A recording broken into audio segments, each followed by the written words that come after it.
नमस्कार, मैं सुबोध कुमार सिंह। आज इस वीडियो में क्लास 9 मैथ्स का लाइंस और एंगल्स के एक्सरसाइज जो एनसीईआरटी का एक्सरसाइज है उसके फर्स्ट एक्सरसाइज का रिलेटेड थ्योरी पढ़ाऊंगा। उसी के बेस्ड पे असाइनमेंट हम लोग करेंगे, जैसा यूजुअली मैं करता हूँ। सबसे पहले असाइनमेंट सॉल्व करेंगे, उसके बाद एनसीईआरटी के क्वेश्चंस देखेंगे हम लोग। इससे प्रीवियस वाले वीडियो में यानी इस चैप्टर के वॉल्यूम 1 में मैंने सारी थ्योरीज जो थी लाइंस और एंगल्स की उसको कवर अप किया। इस वीडियो में हम स्टार्टिंग में एक थ्योरम पढ़ेंगे, कुछ एक्सियम पढ़ेंगे और उसके बाद हम असाइनमेंट सॉल्व करेंगे। ठीक है, तो आइए चलिए देखते हैं। इससे पहले कि मैं थ्योरम स्टार्ट करूं, पहले मैं दो आपको एक्सियम पढ़ाऊंगा। एक्सियम फर्स्ट, पहले मैं ये क्लियर कर दूं एक्सियम होता क्या है। थ्योरम और एक्सियम में अंतर है। थ्योरम एक ऐसा स्टेटमेंट होता है, एक ऐसा मैथमेटिकल स्टेटमेंट होता है बेटा जिसका मैथमेटिकल प्रूफ भी प्रेजेंट होता है। एक्सियम ऐसे मैथमेटिकल स्टेटमेंट होते हैं जिसको हम कन्वेंशनली यानी परंपरागत ट्रू मान लेते हैं। जैसे कि एक छोटा सा एग्जांपल देके समझाऊं, हम लोग सभी में किसी ने भी भगवान को नहीं देखा, लेकिन भगवान होते हैं, ये सभी this is a true. In the same वे जो भी एक्सियम हम पढ़ते हैं उसका मैथमेटिकल प्रूफ नहीं है हमारे पास, लेकिन उसके बावजूद भी क्योंकि फर्दर के स्टडीज में हम उसका हेल्प लेते हैं, इसलिए उसको हम ट्रू मानते हैं। तो सबसे पहला एग्जिम आप जो पढ़ने जा रहे हैं वो ये है कि लेट सपोज किया कि एक लाइन है। लाइन की जानकारी मैंने फर्स्ट वॉल्यूम में बहुत अच्छे से दे रखी है। ये लाइन है और इस लाइन पे अगर एक रे में स्टैंड कर दूं, ठीक है, ये लाइन है और इस लाइन पे मैं एक रे स्टैंड कर दूं तो दो एंगल फॉर्म करेगा, जैसे कि आपको यहाँ पे दिख रहा है। ये एक first angle, this one is the second angle. अब ये जो दो एंगल फॉर्म हुए इनका अगर मैं सम करूं, अगर लेट सपोज किया कि मैं इसको एंगल 1 कहता हूं and this one is angle 2, तो एंगल 1 और एंगल 2 का अगर मैं सम करूंगा तो this will be equals to 180 degree. आपको साफ साफ दिख भी रहा है। अगर आपने मेरा फर्स्ट वॉल्यूम वाला वीडियो देखा होगा तो इसमें मैंने बताया था कि what do you mean by straight angle. Straight angle वो एंगल होता है जो बिल्कुल प्रॉपरली, अगर मैं बात करूं तो ये दोनों एंगल को मिला के अगर आप देखेंगे ना तो प्रॉपरली आपको दिख रहा होगा ये पूरा प्रॉपर एक स्ट्रेट एंगल बन रहा है दोनों एंगल को मिलाने पे। ठीक है, तो इस तरीके से अगर सिचुएशन है, दो एंगल अगर स्ट्रेट लाइन पे फॉर्म हो रहे हैं और उनका सम अगर 180 के बराबर है तो हम इसको कहेंगे लीनियर पेयर एंगल्स। क्या? Linear pair angle, linear pair angles. ठीक है, मैं एक बार फिर से दोहरा दूं कि अगर एक लाइन है और इस लाइन पे मैंने रेस को स्टैंड किया और उसने दो एंगल बनाए, एंगल 1 और एंगल 2। ठीक है, तो both the sum of angle 1, no doubt the sum of angle 1 and angle 2 is equals to 180 degree, and in this case angle 1 and angle 2 togetherly अलग अलग नहीं, togetherly can be called as linear pair angles। Pair का मतलब ही होता है जोड़ा। ठीक है, linear pair angles।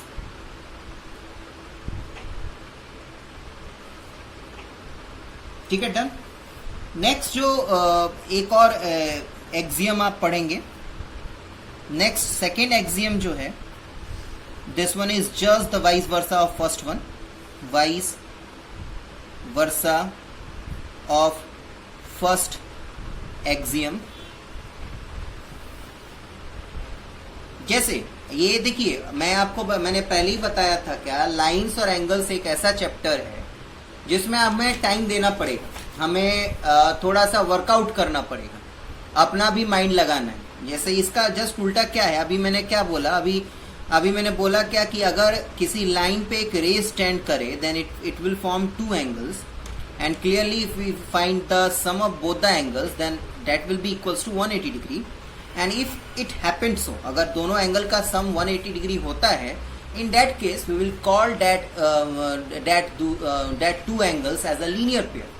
ठीक है. अब इसका उल्टा क्या है कि अगर मान लिया कि एंगल 1 और एंगल 2 दो एंगल है और दोनों के दोनों का सम 180 डिग्री है, that definitely means कि these two angles will lie on a straight line. इसका जस्ट उल्टा, ऊपर वाले का जस्ट उल्टा. अगर आप दो एंगल का सम कीजिए, दो या दो से ज़्यादा, अभी जैसे हम लीनियर पेयर की बात करें तो पेयर का मतलब तो दो ही होता है. तो यहाँ पे अगर मान लिया कि दो एंगल का मैंने सम किया, अगर वो सम 180 डिग्री के बराबर है, दैट डेफिनेटली मीन्स कि both the angle will lie on a straight line, just उल्टा. ठीक है. तो ये एक्सियम आपको याद रखना है. मैं एक बार फिर से दोहरा दूं, अगर किसी एक लाइन पे एक रे के द्वारा दो एंगल फॉर्म हुआ, दोनों एंगल का सम अगर 180 डिग्री है, दैट मीन्स क्या, that both the angles will be called as linear pair angle. Vice versa क्या है इसका, if the sum of two angle is 180 degree, then it definitely means that both the angles will lie on a straight line. Done. आगे बढ़े. Next है एक theorem है, उसके बाद थ्योरम के बाद हम असाइनमेंट की तरफ आगे बढ़ जाएंगे. वो थ्योरम क्या है, फर्स्ट थ्योरम है, इस चैप्टर का फर्स्ट थ्योरम है.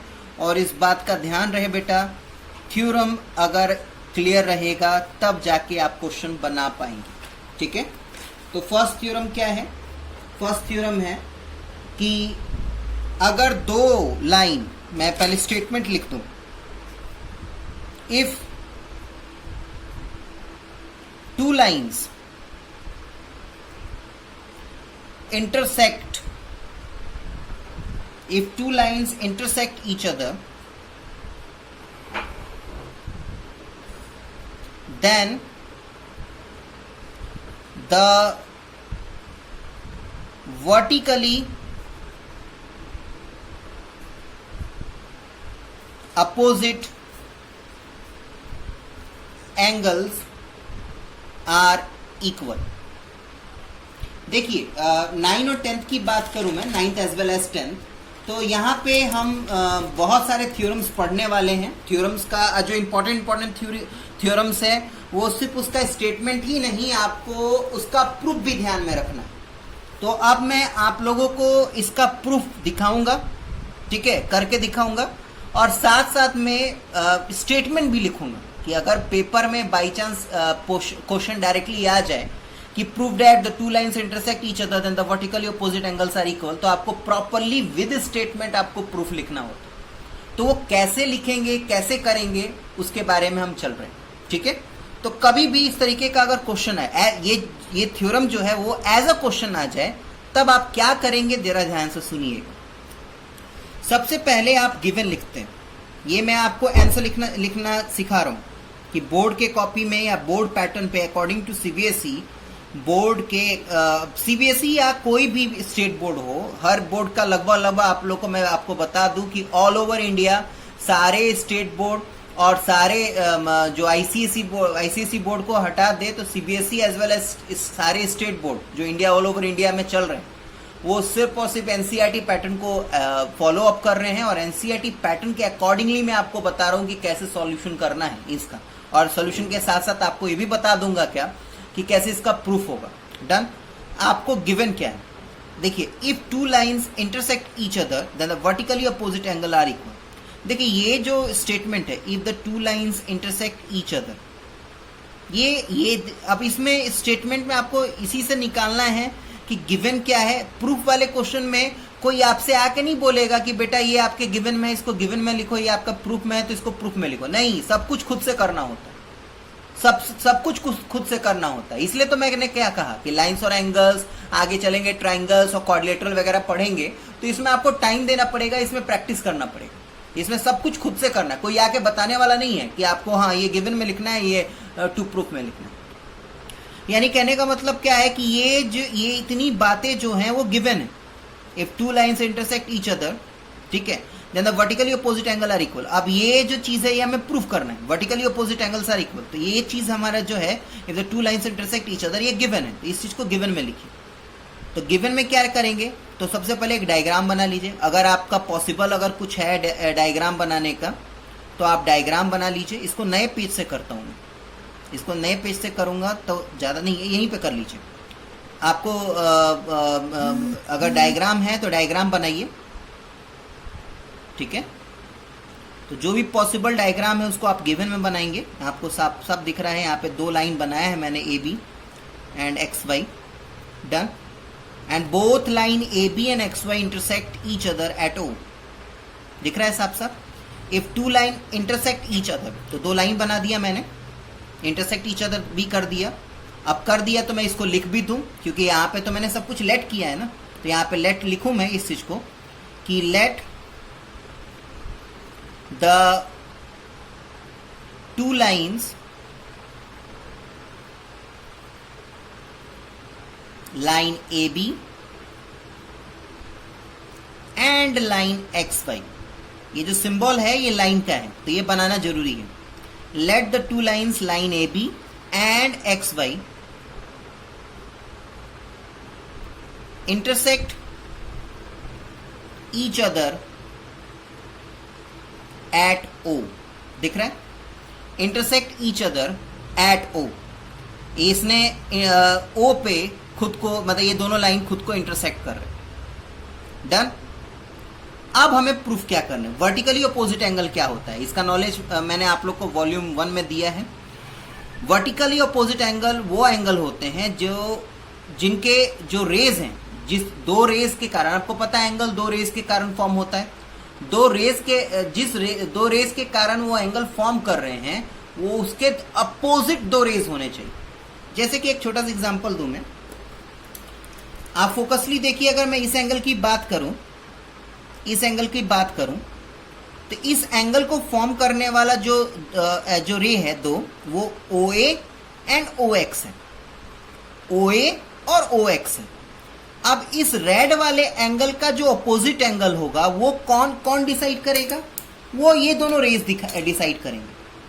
कैसे, तो देखिए OX का अपोजिट रे कौन सा है, OY, और OA का अपोजिट रे कौन सा है, OB। तो दैट सिंपली मीन्स कि ये दो अपोजिट रेज जो हैं, जो कि OY जो है वो X का अपोजिट है और OB जो है वो OA का अपोजिट रे है, उसके द्वारा जो एंगल फॉर्म हुआ वो ये वाला एंगल है, और ये जो ब्लैक एंगल है और ये जो रेड एंगल है, ये दोनों वर्टिकली अपोजिट एंगल्स होंगे। ये सबसे बड़ा पहचान है, मेरी बात को ध्यान से सुनिएगा, क्योंकि आगे जैसे फर्दर स्टडी में हम जाएंगे ना, तो वहां पे वर्टिकली अपोजिट एंगल भी आइडेंटिफाई करना मुश्किल हो जाता है। तो वर्टिकली अपोजिट एंगल आइडेंटिफाई कैसे करेंगे, तो आइडेंटिफिकेशन करने का तरीका मैं सिखा रहा हूं। दोनों, पहले तो आप जिस एंगल का वर्टिकली अपोजिट एंगल चेक कर रहे हैं, उस एंगल का पहले 2 रे निकालिए, तो OA और OX निकल गया। अब OA के ठीक अपोजिट में कौन है, तो ठीक अपोजिट में वही होता है जो उसी लाइन पे हो, OB। और OX के ठीक अपोजिट में कौन है, OY। दैट डेफिनेटली कि OB और OY से जो एंगल बना है वो एंगल इस एंगल के जस्ट वर्टिकली अपोजिट एंगल होगा। ये ध्यान रखिएगा, ये छोटी छोटी बातें हैं, लेकिन आगे फर्दर स्टडी में जैसे ही प्रूफ वाले क्वेश्चन में आएंगे तो ये छोटी छोटी बातें ही बड़ी बन जाती हैं, डन। अब मुझे इसी चीज को प्रूफ करना है। Then the vertically opposite angles are equal in the same way. अब ध्यान दीजिएगा, मैं सेट करूंगा एंगल को, क्योंकि 2 ब्लैक और रेड पेन मैंने यूज कर लिया, अब मेरे पास कोई चारा नहीं बचा, सिर्फ ब्लू पेन बचा है। अब मैंने कहा क्या कि बेटा आप ना इस एंगल का अपोजिट वर्टिकली अपोजिट एंगल निकालिए। अब मेरे टीचर ने मुझे सिखाया कि सुबह सबसे पहले करना क्या कि इस एंगल, ये जो एंगल है वो किन 2 रे के द्वारा बना हुआ है, पहले उस रे को आइडेंटिफाई करो। तो OA और OY, एम आई राइट। अब OA के अपोजिट कौन है, OB। OY के अपोजिट कौन है, OX। डेट मीन्स क्या कि OX और OB से जो एंगल बना है, that angle will be vertically opposite angle of this angle, ठीक है। तो अब आपको प्रूफ क्या करना है, then the vertically opposite angles are equal। अब आपको प्रूफ क्या करना है, तो जो चीज प्रूफ करना होता है उसको टू प्रूफ लिख के लिखते हैं। तो अभी मुझे यही प्रूफ करना है ना कि एंगल AOX और एंगल BOY इक्वल होगा, और एंगल AOY और एंगल BOX इक्वल होगा, यही प्रूफ करना है। तो यहां पे हम टू प्रूफ में लिखेंगे, टू प्रूफ में लिखेंगे क्या कि एंगल ए ओ एक्स, जो आपको प्रूफ करना होता है उसी को टू प्रूफ में लिखना होता है। एंगल ए ओ एक्स जो है वो एंगल बी ओ वाई के इक्वल होगा, और एंगल ए ओ वाई जो है वो एंगल बी ओ एक्स के इक्वल होगा। इसको प्रूफ करना। अब ध्यान रखिएगा, प्रूफ इकट्ठे तो दोनों कर नहीं लेंगे, तो एक एक करके प्रूफ करेंगे। तो जब आप प्रूफ करने स्टार्ट करेंगे तो आप लिखेंगे प्रूफ। ध्यान रखिएगा, सारे प्रोसीड्यूर, सारे स्टेटमेंट आप एक साथ करेंगे। जब इतना काम करेंगे तभी जाके अच्छे से बोर्ड में मार्क्स उठा आप कैरी आउट कर सकते हैं। ठीक है, तो अब मैं प्रूफ क्या करने जा रहा हूं, मैं प्रूफ करने जा रहा हूं कि जो ए ओ एक्स है वो बी ओ वाई के बराबर होगा। क्योंकि मेरे कैमरे का रेंज इतना ही है, इसलिए मैं एक काम करता हूं, जहां पे मैंने डायग्राम बनाया है मैं उस पेज को फाड़ के अपने पास रख लेता हूं, ताकि मुझे दोबारा से इस डायग्राम को बनाना ना पड़े बेटा, और आपको समझाना में भी इजी रहे मेरे। अब विजिबल है? हाँ ठीक है। अब आपको आपके सामने डायग्राम भी है, आपको एक्सप्लेनेशन भी मैं दे दूंगा, तो बिल्कुल ध्यान से देखेंगे। चलें फिर, चलिए let's talk about,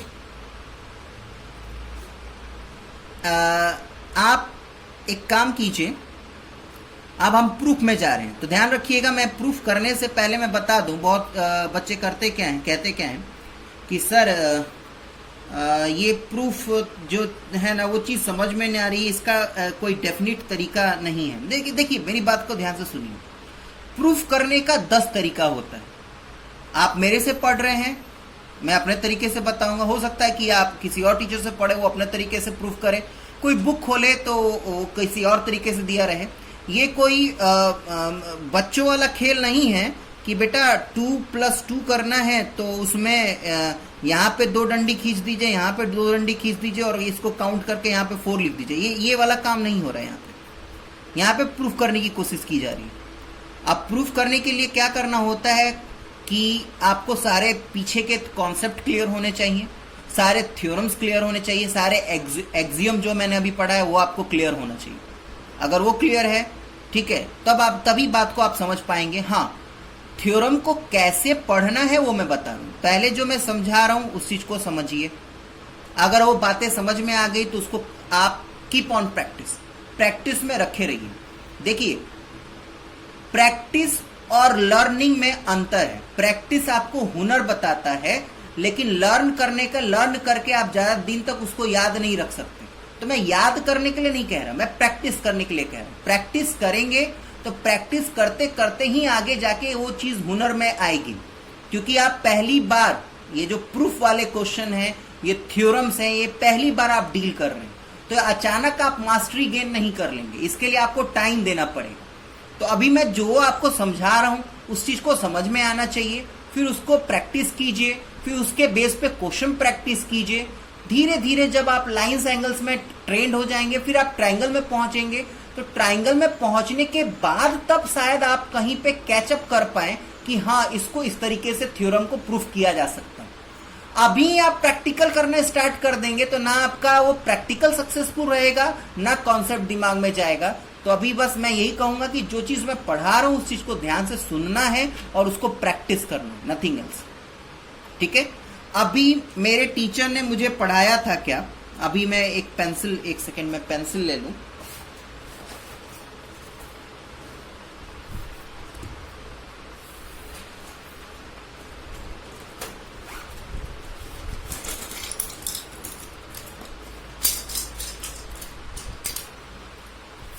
sorry for inconvenience. मैं जो पेंसिल से जो चीज लिखूंगा वो उसको आप मेन डेटा में नहीं यूज करेंगे। पहले पेंसिल से चीज जो मैं पहले पढ़ा रखा है वो रिपीट कर दे रहा हूं। मैंने एक्सियम पढ़ाया था। एक्सियम में पढ़ाया था क्या कि अगर एक सिंगल रे लाइन पे हम बना दें और उस रे के कारण 2 एंगल जो बनता है, एंगल 1 एंड एंगल 2, और उसका अगर हम सम निकालें तो 180 डिग्री के बराबर होगा। ये मेन डेटा में मत यूज कीजिएगा, इसको बस समझाने के लिए किया है मैंने। क्या ये बात समझ में आया आपको? ये एक्सियम फर्स्ट अभी पढ़ाया था, मैंने बोला कि अगर लाइन पे एक रे अगर हम डेवलप कर लें, मतलब रे उठा है और उससे एंगल 1 और एंगल 2 बना, तो एंगल 1 और एंगल 2 का अगर सम करे अगर 180 डिग्री तो 180 डिग्री आता है। ठीक है, इन द सेम वे इस डायग्राम को जरा ध्यान से देखिए, इस डायग्राम को जरा ध्यान से देखिए। अगर मैं AOB की बात करूं, लाइन AB की, तो OX is a ray which make angle AOX and BOY। एक बार दोबारा से सुनिएगा। If I take AB as a line and OX as a ray, then angle AOX and BOX will act as a linear pair। पक्का लिखिए। since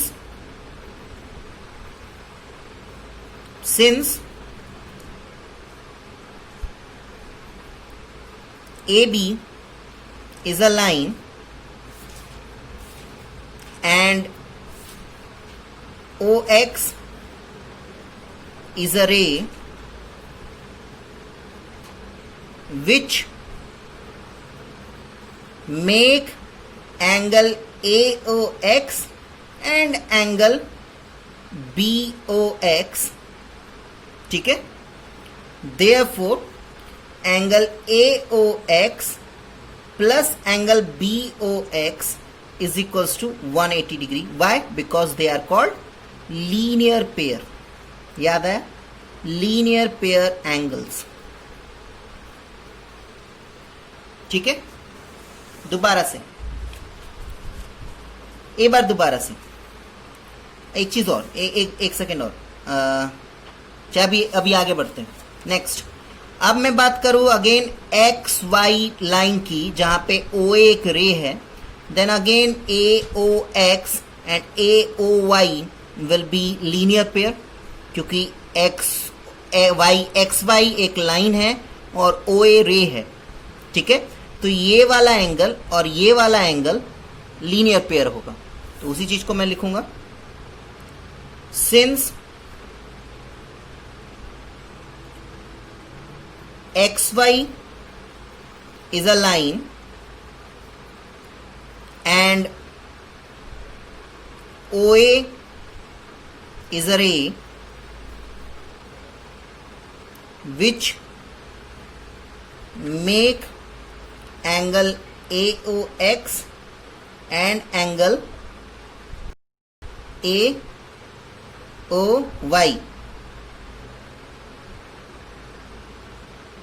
ठीक है, therefore angle AOX plus angle AOY is equals to 180 degree. ठीक है बेटा, ये भी आपका क्या हो जाएगा, linear pair, linear pair angles. Let it be equation first and let it be equation second. ठीक है, इक्वेशन फर्स्ट और इक्वेशन सेकंड में आप ये कर लीजिए। अब देखिए, इक्वेशन फर्स्ट और इक्वेशन सेकंड मानने का मतलब क्या है, लीनियर इक्वेशन इन टू वेरिएबल्स में आपको इस तरीके का इक्वेशन सॉल्व करने के लिए सिखाया गया था। अब अगर आप देखेंगे क्या कि अगर मैं इक्वेशन 1 और इक्वेशन 2 को सब्ट्रैक्ट करूंगा तो AOX और AOX कैंसिल आउट हो जाएगा, फिर मेरे पास इन दोनों की कुछ वैल्यूज निकल के आ जाएंगी। तो आप एक काम कीजिए, इन दोनों इक्वेशन को आप सब्ट्रैक्ट कीजिए। तो on subtracting equation second from 1 we get, तो क्या आ जाएगा देखिएगा, angle AOX plus angle BOX is equals to 180 degree, angle AOX plus angle AOY is equals to 180 degree. ठीक है बेटा, ये माइनस ये माइनस ये माइनस, तो ये कैंसिल आउट हो जाएगा। आपके पास क्या बचेगा, angle BOX minus angle AOY, और ये भी 180 प्लस में ये माइनस 180, तो ये भी कैंसिल आउट हो जाएगा, 0। यानी angle BOX is equals to angle AOY। और आप देखेंगे क्या कि आपको यही चीज प्रूफ करना था। देखिए, चेकआउट कीजिए, एंगल BOX और एंगल AOY को इक्वल दिखाना था। दिख गया आपका? अब रही बात इसकी, तो आपको दोबारा मेहनत नहीं करना है, आपको लिख देना है कि similarly we can prove angle AOX equals to angle BOY। लिख दीजिए, काम खत्म कीजिए। Similarly we can prove that angle AOX and angle BOY, sorry, angle AOX equals to angle BOY। बस आपको दोबारा से अगर आपने ये काम कब कर सकते हैं, जब आप सेम इसको भी प्रूफ करना होगा तो सेम प्रोसीड्यूर अपनाएंगे। तो अगर सेम प्रोसीड्यूर वाले अगर आपके क्वेश्चन में आता है 2 प्रूफ, तो एक प्रूफ कर दीजिए, एक को आप ऐसे भी लिख के छोड़ सकते हैं। ठीक है? तो देखिए बेटा, मैंने क्या बोला आपको कि आपका ये लर्निंग स्टेज है, अभी आपको घबराना नहीं है। जैसे जैसे जो चीज़ मैं पढ़ाते जा रहा हूँ उसको समझना है। अभी लर्निंग, अभी प्रैक्टिस है, ट्रेनिंग पीरियड। तो ट्रेनिंग पीरियड में सिर्फ लर्न करते हैं, एक्सपीरियंस नहीं होता। जब ट्रेनिंग करके जब आप निकल जाएंगे तब आप एक्सपीरियंस गेन करेंगे। अब ऐसे ये सारी चीज़ें, कॉन्सेप्ट क्लियर है। ये पहला आपका थ्योरम है। ठीक है? अब मैं आपको NCERT का फर्स्ट एक्सरसाइज के बेस्ड पे असाइनमेंट कराने जा रहा हूँ। वो असाइनमेंट आपको प्रोवाइड करा दूंगा मैं। ठीक है? ठीक है, अभी हड़बड़ाना नहीं है। मैं इस बात का ध्यान रखिएगा, लाइंस और एंगल्स है, इंपॉर्टेंट चैप्टर है, तो each and every question assignment का कराऊंगा। सिमिलर होगा तब भी मैं कराऊंगा, ताकि आप उस चीज को अच्छे से गेन कर पाए। ठीक है, आगे बढ़ते हैं। चलिए, अगर आपके पास असाइनमेंट है तो आप अपना असाइनमेंट खोल लीजिएगा और फर्स्ट क्वेश्चन आप पढ़ेंगे। फर्स्ट ही क्वेश्चन आपका बहुत इंपॉर्टेंट क्वेश्चन है। मैं हालांकि देखिए, इस पूरे चैप्टर में सारे क्वेश्चन आपके लिए इंपॉर्टेंट है, किसी भी क्वेश्चन को नेग्लेक्ट नहीं करना है बेटा। फर्स्ट क्वेश्चन का मैं डायग्राम बना रहा हूं। फर्स्ट क्वेश्चन में डायग्राम है, ये आपका रहा diagram, ABC and this one is D। ये आपका y है, ये आपका x है। डायग्राम दिख रहा है। अब मैं क्वेश्चन रीड आउट करता हूं। For what value of x plus Y, for what value of x plus Y, x और y दोनों आपको दिख रहा है, both are the angles in the given figure will ABC be a line. अब आपसे देखिए, फिगर कुछ और दिया हुआ है, क्वेश्चन आपसे और कुछ पूछा जा रहा है। देखिए, इसको कहते हैं हॉट क्वेश्चन, जिसमें बच्चों को ना तोड़ मरोड़ के घुमाते फिराते। तो आपको अपना कॉन्सेप्ट क्लियर करना है। आपको x और y दोनों एंगल दिख रहा है।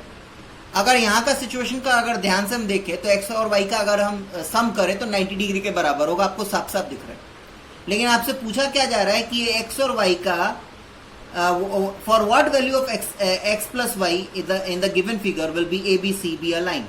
ठीक है, और आपसे ये फिगर दे के पूछा जा रहा है क्या कि x और y का प्लस करने पे कौन सी वैल्यू होनी चाहिए जिससे आपका ABC जो दिख रहा है आपको वो स्ट्रेट लाइन होना चाहिए।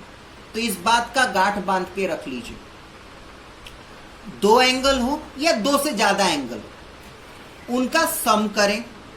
सम करने के बाद अगर 180 डिग्री आता है, सम करने के बाद अगर 180 डिग्री आता है, तभी जाके वो सारे एंगल्स लाइन पे लाई करेंगे। अभी तो ये 2 एंगल्स आपको दिख रहे हैं ना, इन दोनों एंगल का सम 180 डिग्री के अगर बराबर होगा तभी ये दोनों एंगल स्ट्रेट लाइन फॉर्म करेंगे, नहीं तो ऐसा नहीं होगा बेटा। यहाँ पे 2 है ना, अगर 2 से ज्यादा भी होंगे, 3 एंगल होंगे, 4 एंगल होंगे, और आपसे पूछा जाएगा क्या ये चारों एंगल या तीनों एंगल स्ट्रेट लाइन फॉर्म करेंगे, तो कुछ नहीं, आपको सारे एंगल का मेजरमेंट जो दिया है उसको जोड़ दीजिए। अगर 180 डिग्री है तब आप कहिए कि हाँ, ये चारों एंगल या तीनों एंगल मिलके एक स्ट्रेट लाइन फॉर्म करेंगे। अगर नहीं करते तो आप सिंपली लिखिए कि no, they will not form straight angle. Why? Because if 2 or more angles if two or more angles will be able to form a straight line only when if their sum is 180 degree. ये statement मैं लिख रहा हूं, जरा ध्यान से याद रखिएगा. Two or more angles will form straight line only if their sum is 180 degree. अगर ऐसा नहीं होता है तो वे एंगल्स आपके स्ट्रेट लाइन नहीं बनाएंगे. अभी आपसे क्या पूछा जा रहा है? For what value of x plus y in the given figure will ABC will be a line. तो आप सीधा लिख दीजिए कि the sum of x plus y must be 180 degree in order to have AB as a straight line, ABC as a straight line. That's it. Next question की तरफ चले. Next question जो मैं स्टार्ट करूंगा बेटा क्वेश्चन नंबर 2 से 8. ये सारे क्वेश्चन सेम हैं. क्वेश्चन नंबर 2 से 8 जो आपका असाइनमेंट में है, ये सारे क्वेश्चन एक जैसे. अब आप कहिएगा सर आप तो छोड़ के पढ़ाएंगे. नहीं, बिल्कुल छोड़ के नहीं पढ़ाऊंगा, क्योंकि मुझे ये चैप्टर आप लोगों के पूरे दिलो दिमाग में बैठा देना है. आप दिलो दिमाग में अगर बैठाना है तो we have to solve each and every question of NCERT as well as assignment. क्योंकि इस बात का ध्यान रखिएगा, ये कोऑर्डिनेट ज्योमेट्री या लाइंस और लीनियर इक्वेशन इन 2 वेरिएबल्स की तरह इजी चैप्टर नहीं है कि एक क्वेश्चन बता दिया बाकी सब क्वेश्चन आप आराम से सॉल्व करें. नहीं, ईच एंड एवरी क्वेश्चन आपको कुछ ना कुछ सिखा के जाएगा. तो चलिए, मैं एक भी क्वेश्चन स्किप नहीं करूंगा. पैसेंस के साथ, वीडियो लंबा होता जा रहा है, पैसेंस के साथ पढ़ेंगे बेटा. क्वेश्चन नंबर 2 रेडी है? आगे बढ़िए. लिखा है if one angle is equal to 4 time its complement. पहले मैं एक कॉन्सेप्ट देता हूं, अब उस कॉन्सेप्ट को पकड़िए. लेट सपोज कि एक एंगल है, लेट इट बी एक्स. एक एंगल है, लेट इट बी एक्स. ठीक है. कोई आपसे पूछेगा कि इसका कॉम्प्लीमेंट क्या होगा. कोई आपसे पूछेगा कि इसका सप्लीमेंट क्या होगा. उस दोनों का जवाब मैं आपको इकट्ठे समझा रहा हूं, ध्यान से समझिएगा. What are complementary angles? 2 angles are set to be complementary, their sum is 180 degree. ठीक है. 2 एंगल कॉम्प्लीमेंट्री एंगल्स कहे जाएंगे अगर उनका सम 90 डिग्री. तो नॉर्मल सी बात है, मेरी बात को ध्यान से समझने की कोशिश कीजिएगा. मेरे पास 2 एंगल, एंगल 1 और एंगल 2. ये दोनों एंगल तब कॉम्प्लीमेंट्री कहे जाएंगे जब इनका सम 90 डिग्री होगा. अब मैंने बोला क्या कि अगर मैं इसको x मान लूंगा तो एंगल 2 मेरा क्या होगा? सॉल्व करके देखिए, ऑटोमेटिकली है कि एंगल 2 जो है वो 90 डिग्री माइनस x होगा. यानी अगर आप कह रहे हैं कि what will be the complement of 30 degree, that simply means कि you have to subtract 30 from 90 degree. That's it. Then only you will get the complement of 30 degree. That will be 60 degree. अगर मैंने पूछा आपसे कि 50 degree का complement क्या होगा, तो कुछ नहीं करना है, आपको 90 डिग्री को 50 डिग्री को 90 डिग्री से माइनस कर देना. जो भी आएगा वो आपका आंसर होगा. ठीक है. इन द सेम वे मुझे यहाँ पे मेजरमेंट नहीं पता, तो मैंने x माना, तो what will be its complement? Obviously its complement will be 90 degree minus x. ठीक है. And what will be its supplement? Obviously it will be 180 degree minus x. तो ध्यान रखिएगा, क्वेश्चन नंबर 2 to 8 अगर आप सॉल्व करने जा रहे हैं तो आपसे यही पूछा जाएगा क्या कि एक एंगल का कॉम्प्लीमेंट कुछ इस तरीके से है, पूरा अच्छे तरीके से आपको वर्ड प्रॉब्लम में लपेटा जाएगा और आपसे कहा जाएगा कि find the angle and its complement या फाइंड द एंगल्स, ऐसे करके. ठीक है. तो ये दिमाग में रखना है कि अगर किसी एंगल के कॉम्प्लीमेंट की बात की जा रही है, दैट मीन्स क्या कि अगर वो एंगल x है तो उसका कॉम्प्लीमेंट 90 डिग्री माइनस x होगा. अगर कोई एंगल x है उसका सप्लीमेंट पूछा जा रहा है तो that will be 180 degree minus x. ये बार बार मैं बता नहीं पाऊंगा, इसलिए मैंने पहले ही आपको बता दिया. आगे बढ़े. दोबारा से क्वेश्चन नंबर 2 की तरफ बढ़ूंगा मैं। क्वेश्चन नंबर 2 में बोला जा रहा है क्या if one angle is equal to 4 time its complement. ठीक है, तो लेट सपोज स्टेटमेंट लिखना बहुत जरूरी है। तो आपको लिखना है कि let one angle be x then it's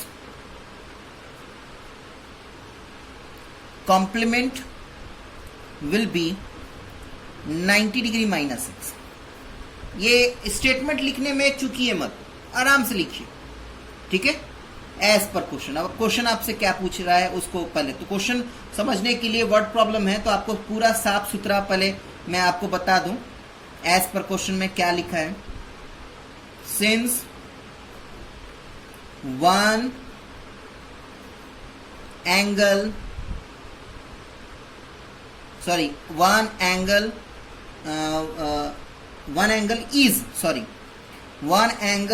is equal to 4 time its complement. अब पूरा आएगा नहीं बेटा, इसलिए मैं कॉम्प्लीमेंट पूरा नहीं लिख रहा। ठीक है, ध्यान से समझिएगा। वन एंगल, तो what is that angle? What is that angle? That angle आपने क्या लिया है? आपने उसको लिया है एक्स। इज इक्वल टू, यहां पे तो पूरा वर्ड ही लिखा हुआ है, इक्वल टू का साइन देना है आपको। अगर इज भी दिया रहे ना तब भी ध्यान रखिएगा आपको इक्वल टू का साइन देना होता है। 4 टाइम्स दिख रहा है, 4 टाइम्स, तो 4 इंटू इट्स कॉम्प्लीमेंट क्या? तो what will be the complement of x? It is 90 degree minus x. ठीक है बेटा, यानी ये आपका ओवरऑल इक्वेशन फॉर्म हो गया। दोबारा नहीं लिखूंगा। x equals to 4 into 90 degree minus x. अब इस तरीके से हम x का वैल्यू निकाल लेंगे बेटा। तो 9 4 36 माइनस 4x और x plus 4x is equals to 360 degree. ठीक है, that means what? 5x is equals to 360 degree. That means what? x 5 इधर जाके डिवाइड होगा तो 72 डिग्री आ जाएगा। यानी x की वैल्यू, यानी एंगल क्या है? Angle will be 72 degree and what will be its complement? It will be 90 degree minus 72 degree यानी 18 डिग्री। तो आप लिख दीजिए therefore angle will be 72 degree and its complement is 18 degree. 18 degree बस कुछ नहीं किया बेटा, 19 से 72 माइनस कर दिया, क्योंकि अगर x लिया है मैंने एक एंगल तो उसका कॉम्प्लीमेंट क्या होगा? 90 डिग्री माइनस एक्स। तो इस तरीके से ये तो बहुत इजी वाला सवाल था। अभी थोड़ा सा इसका लेवल बढ़ेगा, जस्ट वेट, थोड़ा सा लेवल बढ़ेगा इसका। आगे बढ़े, नेक्स्ट थर्ड क्वेश्चन की तरफ चलें।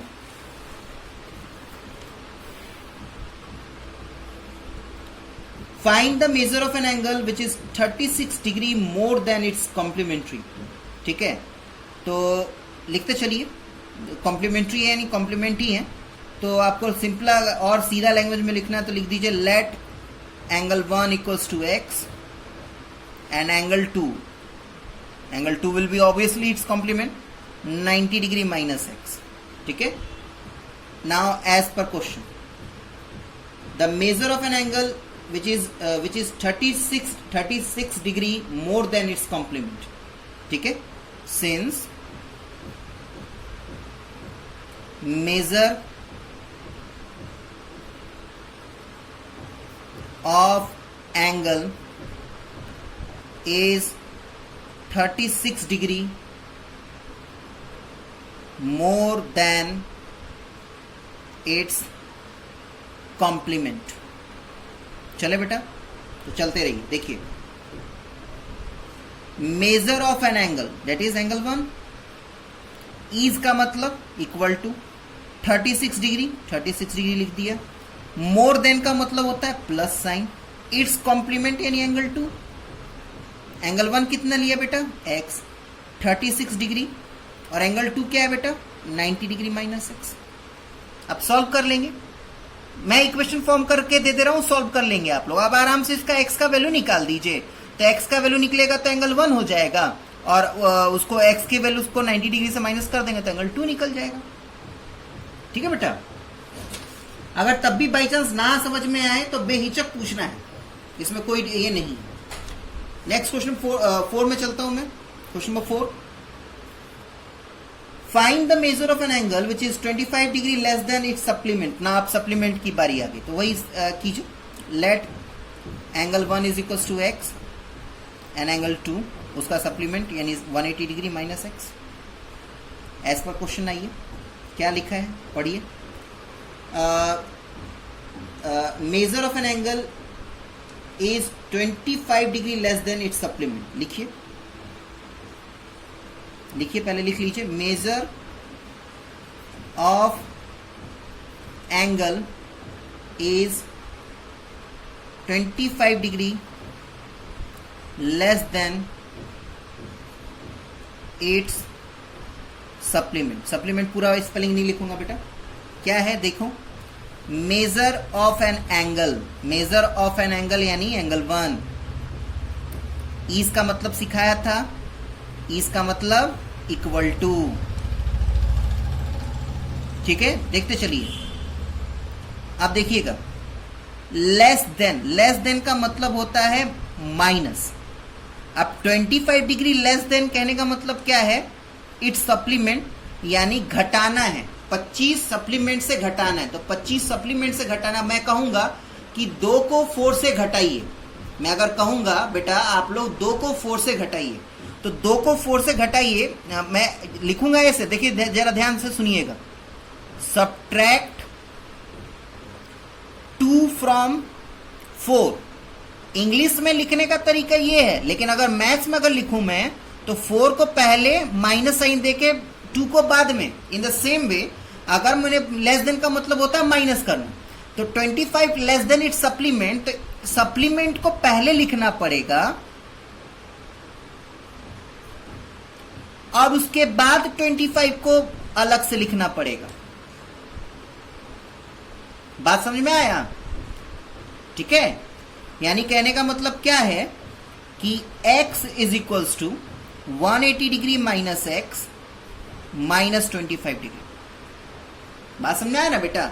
मेजर ऑफ एंगल, तो measure of angle will be x, is का मतलब equal to sign 25 less than its supplement. तो लेस देन का मतलब होता है माइनस करना, तो माइनस करना मतलब जो चीज को माइनस करना होता है उसको हमें बाद में लिखना होता है। तो सप्लीमेंट को पहले और 25 को माइनस कर देंगे। आगे बढ़े, नेक्स्ट क्वेश्चन, क्वेश्चन नंबर 5 की तरफ बढ़ते हैं बेटा।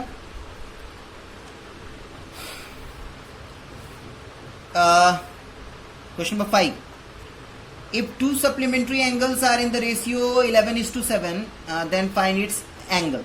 ठीक है, तो कभी भी इस तरीके का रेशियो वाला सवाल आए तो आपको सीधा सीधा लिखना है कि अब रेशियो दिया हुआ है, क्वांटिटी दी हुई है, लेकिन तब भी उसका मेजरमेंट हमें लेट करना पड़ेगा x। ठीक है, तो आप सबसे पहले लिख देंगे क्या कि let the measures of angle be x. अब 11:7 रेशियो है, that's definitely means therefore angle 1 मेरा क्या हो जाएगा 11x और एंगल 2 मेरा क्या हो जाएगा 7x। ध्यान रखिएगा, कभी भी रेशियो का क्वेश्चन है तो ऐसे ही करना। If 2 angles supplementary angles are in the ratio of this much find the angles. अब हमें एंगल्स फाइंड करना नाउ अब आपको क्लियर है कि एंगल 1 प्लस एंगल 2 जब आप करेंगे तो आपको 180 आएगा। Why? Because they are supplementary. That means what? Therefore 11x plus 7x is equals to 180 degree. अब इसको सॉल्व कर दीजिए, सॉल्व करके आपका x का वैल्यू आएगा। x का वैल्यू जो आएगा उसमें इसमें और इसमें पुट कर दीजिएगा, आपको दोनों सप्लीमेंट्री एंगल पता चल जाएंगे। बात समझ में आया? आगे बढ़े, next 6th question. The supplement of an angle is 1/5 of itself. अब थोड़ा सा मैंने बोला ना हार्डनेस बढ़ता जाएगा, तो पहले सप्लीमेंट की बात हुई, तो पहले आप एंगल और उसके सप्लीमेंट को लेट कर लीजिए। तो मान लिया कि मैंने एक एंगल को x मान लिया, तो ऑब्वियसली उसका सप्लीमेंट जो होगा वो एंगल 2 मान लूँगा, एंड वो जो उसका सप्लीमेंट होगा that will be 180 degree minus x, 180 degree minus x. ठीक है, अब क्वेश्चन में चलिए, एज पर क्वेश्चन क्या है पढ़िए। Supplement of an angle is 1/5 of itself. लिखिए, लिखा है supplement of an angle is 1/5 of itself. देखते चलिएगा, सप्लीमेंट ऑफ एन एंगल, तो आपने सप्लीमेंट ऑफ एंगल क्या माना है, एंगल 2। ईज का मतलब इक्वल टू साइन, 1/5 का मतलब 1/5 ऑफ का मतलब इनटू, इटसेल्फ का मतलब इटसेल्फ उसी एंगल का, तो एंगल उस एंगल को क्या माना था, एंगल 1। ठीक है, यानी इक्वेशन क्या फॉर्म होगा, 180 degree minus x is equals to 1/5 into x. अब क्या करेंगे, अब इससे x की वैल्यू निकाल लेंगे। x की वैल्यू निकाल के एंगल 1 का, यहाँ पे x का वैल्यू निकाल रखेंगे तो एंगल 1 का पता चल जाएगा, और उस x के वैल्यू को 180 से माइनस कर देंगे तो एंगल 2 का पता चल जाएगा। तो ये सोल्यूशन आप लोग कर लेंगे। आप लोग अब 9th क्लास के स्टूडेंट, अब ये 8th क्लास का तो बच्चे हैं नहीं कि मैं आपको अब सोल्यूशन भी सिखाऊं। ठीक है, तो करेंगे बेटा। नेक्स्ट 7th और 8th क्वेश्चन बहुत सुपर डुपर क्वेश्चन है, बिल्कुल ध्यान से सुनेंगे, बहुत इंपॉर्टेंट क्वेश्चन है 7th और 8th दोनों। देखिए question number 7, if the complement of an angle is 1/3 of its supplement. Question number 7 ही है ना, हाँ 7। अब देखिए यहां पे कॉम्प्लीमेंट और सप्लीमेंट दोनों एंगल की बात की जा रही है, तो आप क्या कीजिए कि let the angle be x.